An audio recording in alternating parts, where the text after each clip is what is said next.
யோக ஞான சித்தர் ஓம் ஸ்ரீ ராஜயோக குரு சரணம்.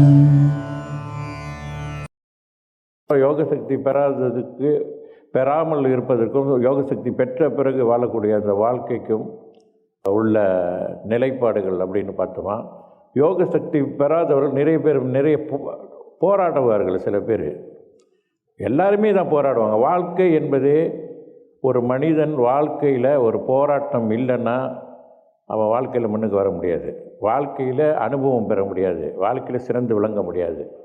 போராட்டம் என்பது எல்லா நிலைப்பட்டவர்களுக்கும் போராட்டம் இருக்குது. ஏதோ ஒரு வகையில் அவர்கள் நல்ல செல்வந்தராக இருக்கலாம், ஏழைக்கு ஒரு ஏழையாக இருக்கிறாங்க, அன்றன்று வாழ்க்கையில் அன்னன்னைக்கு உண்ணக்கூடிய உணவு உடை இப்படி தான், அதுதான் அவங்க வாழ்க்கை. இன்றைக்கி இவ்வளோ தான் வருமானம்ன்றது செலவுக்கே தெரியாது, அந்த மாதிரி நிலையெல்லாம் வாழ்ந்து கொண்டு இருப்பார்கள்.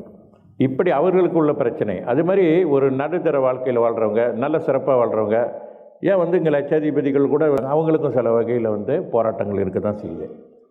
போராட்டங்கள் இருப்பது ஒரு பெரிய விஷயம் இல்லை. அந்த போராட்டங்களில் வெற்றி பெறணும். போராடிக்கிட்டே இருக்கிற போராட்டம் தான் வாழ்க்கை அப்படின்னா அப்புறம் அது வாழ்க்கை இல்லை. ஆக யோக சக்தி பெற்றவர்கள் வாழ்க்கையில் எதாக இருந்தாலும் ரொம்ப சுலபமாக, எந்த ஒரு விதமான வாழ்க்கையில் ஏற்படுகின்ற போராட்டங்களை, அது ஒரு போராட்டமாக இருந்தாலும் கூட ரொம்ப சுலபத்தில் அது மனதையோ நம்மளுடைய சிந்தனையோ பாதிக்காத அளவிற்கு அதை வெற்றி கொள்ள முடியும். யோக ஞான சித்தர் ஓம் ஸ்ரீ ராஜயோக குரு சரணம்.